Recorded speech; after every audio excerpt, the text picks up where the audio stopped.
Have you ever wondered why your favorite taco is costing you an arm and a leg these days? Or is your dream couch still in backorder status for months now? Join us as we go behind the scenes of the global supply chain. Let us discuss and understand its complexity and learn from the industry leaders, professionals, and subject matter experts.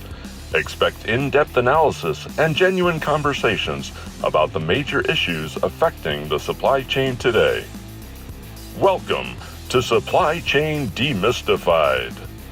Your host is none other than the distinguished supply chain expert, Dr. Nick Valles.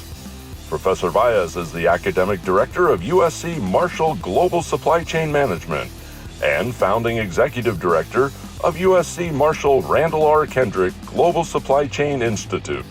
Welcome to Supply Chain Demystified. We often talk about our purchasing habits and things we buy, and without actually paying attention to how it actually gets executed, we often wonder, what is this marketplace that we are so drawn to functions? What is behind the scene in terms of the product being procured, processed, packed, and shipped? And when we don't like it, following the reverse cycle of getting it back and then repurposing it. Well, today we will be discussing the marketplace, innovations, trends, and behind the scene understanding of how this entire supply chain works. And I'm so thrilled to introduce our speaker today, Sean McCartney, whom I've known for decades from previous lives, and today he's the Chief Supply Chain Officer of StockX. Sean, welcome. Thank you, Nick. It's a pleasure to be here. Good to see you, and let's get into the marketplace. So let's focus on, let's define, so set the stage for when we talk about marketplace. What does it mean to you? Well, I'd say marketplaces in general are connecting sellers and buyers from different parts of the world to trade what they love, and that's very much the foundation of StockX. And I'd say that, don't take offense to this, but you're not in our target demographic necessarily. We do cater to a Gen Z clientele for the most part, with sellers and buyers in over 200 countries around the world. So truly global marketplace. Fantastic. So, and I was looking at it. So give me some examples of some of the commodities that you would be attracting Gen Zs with. Absolutely. So perfect example, happen to be wearing some pretty major heat on my feet, as I say. So this would be like a Travis Scott Fragment collaboration, very scarce, high demand, limited supply. So consumers around the world are absolutely loving this item, and they can always get it on StockX.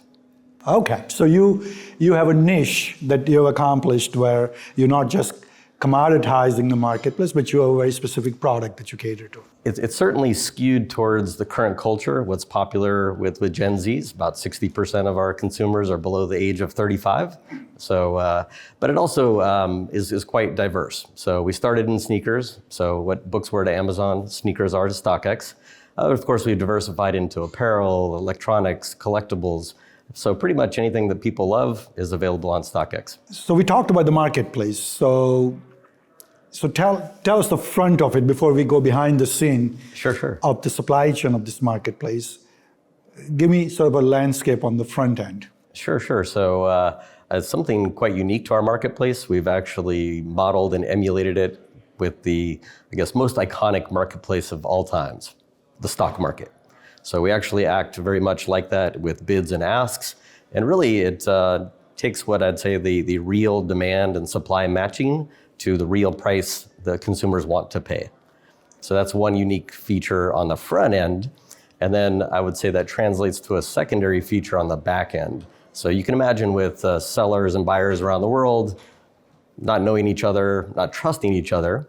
And so we have a verification technology and process that we've deployed around the world to make sure that after a seller ships an item, we verify the item, make sure it's legit, and then ship it on to the ultimate buyer with trust. Fantastic. So you're basically an intermediary, but you also sort of play the role of authentications and validations and all of those things. Exactly. So trust is a very, very high value proposition.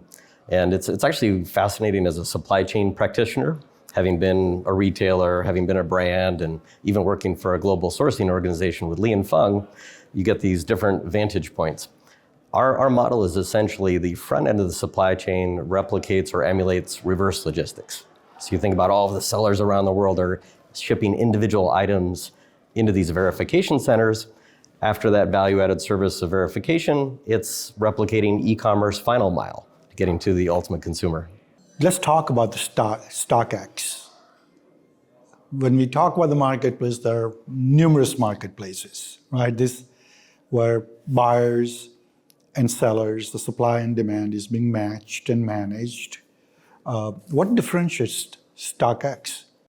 I'd say predominantly that access. So we have about 30 million consumers every month that come to the platform, checking to see what the market real price is trading for, as well as to buy and sell and trade those items. And then they have the confidence and trust that it's been verified. If there's any doubt beyond that, we have a buyer promise where we'll return that item and make sure that we got it right. So we keep the consumers back. Let's talk a specific example. What's the hardest trending stuff that you think the Gen Zs are in it now? Well, it's a shift, right? So fads come and go. What's hot one moment doesn't stay hot. I'd say there's been a clear shift. Nike was at the very top for a long time, and they've lost their heat, so to speak. And so we see New Balances, Asics, a lot of net new brands like On Running or Hoka. It's a constant shift of what's popular. And of course, our marketplace adapts to whatever's in trend. So just to follow the value chain from, let's say, your seller, which is what drives the sort of a supply side of the equation, walk me through from the lenses of a seller. If I'm a seller, am I an individual seller, or am I a distributor? Am I a retail company, or who am I? Although we are partnering with brands, the predominant current seller base is independent seller.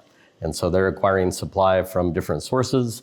There's also FX, currency exchange and arbitrage between that. And ultimately they're looking at between the buy price, sell price, how much of a spread and margin they can make on that trade. Very interesting. So this has actually a lot more complexity than just the value of the goods. So let's take a very simple example and see if I got this right. But if we were to look at Nike shoe that I'm wearing, or even let's get a better New Balance of my running shoes that I just bought. I bought that at Costco, per se. Online, absolutely no hassle. Product showed up as promised. Return, obviously, is not an issue if I don't like. Walk me through that marketplace, that how does that Costco price is no longer the value proposition to the customers in the United States? So it could be under a buyer remorse situation where they've purchased it, but typically it is where there's an oversupply. So you think about all of the forecasting, S&OP, looking at which items a brand thinks is going to sell in a certain country, in a certain market.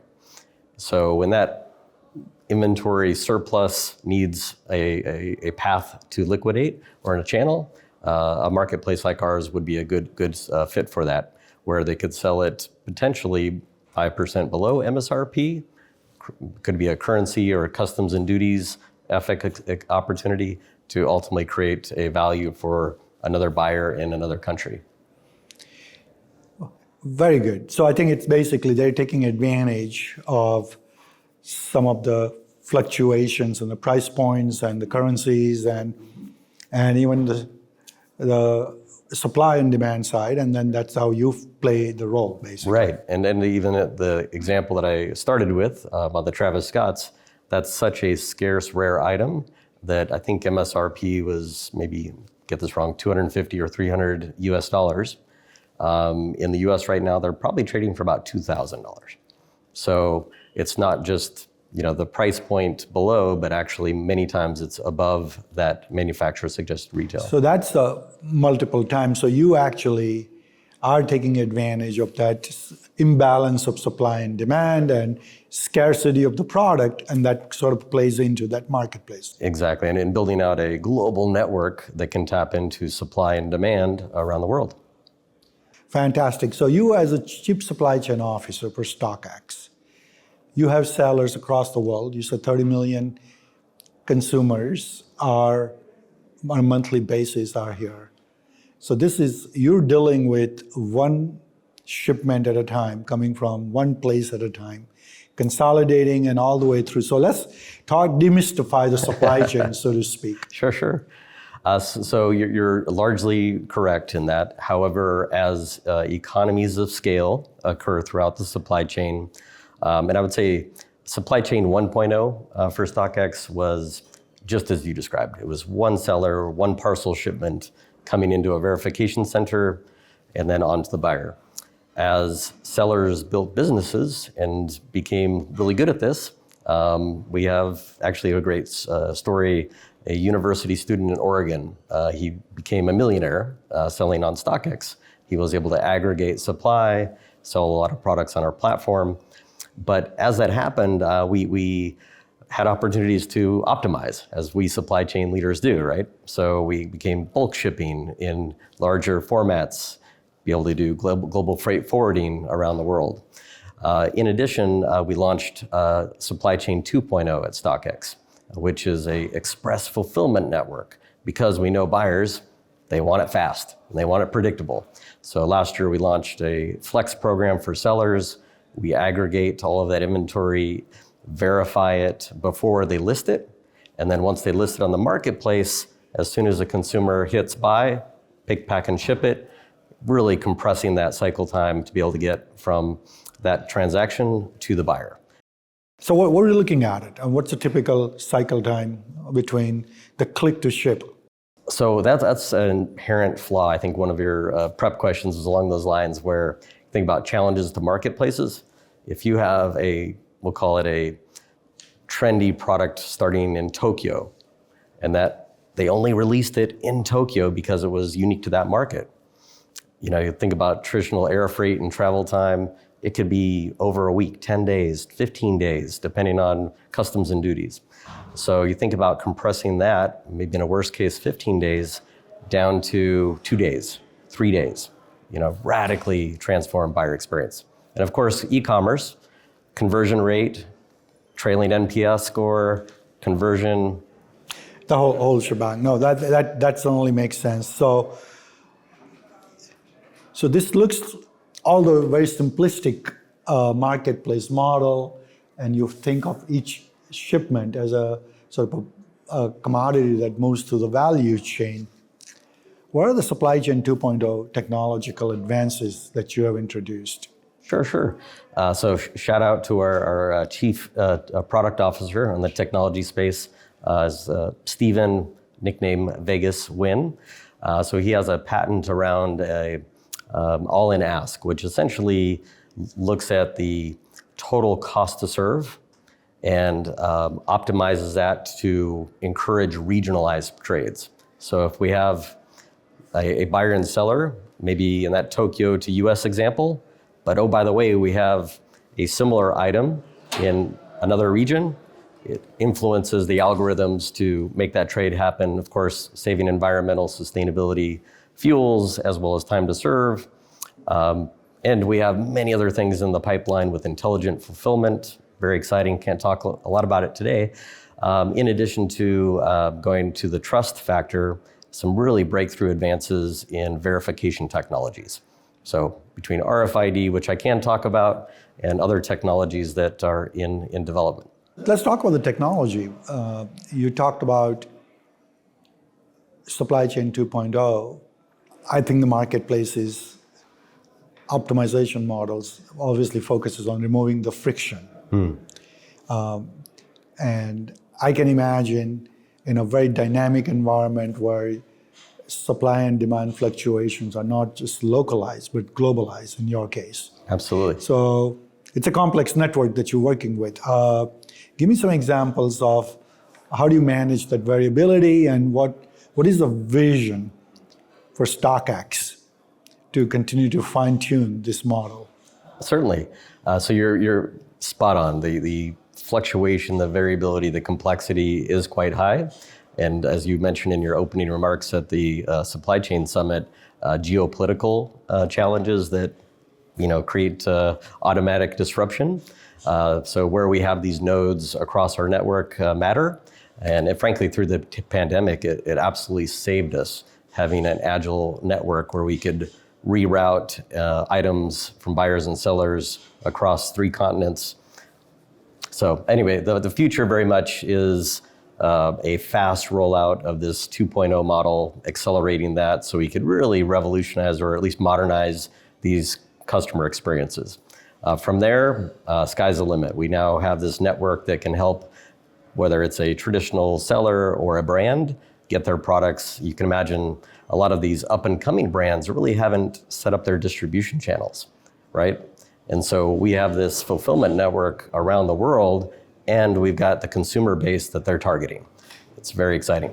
So are you asset heavy, asset light, or non-asset based? Hybrid, I would say. So first of all, we don't own any inventory technically. Yeah. Right? Some unhappy path things occasionally that fall into that, but by and large, it's all seller-owned inventory. Even our express fulfillment centers, XFCs, all have the seller-owned inventory. So if you start looking at the rest of the network, we have a combination of verification centers, pretty lightweight. Items come in one day, leave the same day. Really rapid turnaround after they're verified. And then the express fulfillment centers, of course, are your more traditional large e-commerce fulfillment centers. We do some of these in-house. We also partner with 3PLs. Of course, I know that space well, having served with 3 companies in that space. But anyway, so it's really a hybrid. And then, of course, on the parcel and shipping, we work with the who's who of companies in that space. Stay tuned for more discussions and fascinating insights on this topic, only at Supply Chain Demystified. Visit uscsupplychain.com to stay up to date on all things supply chain.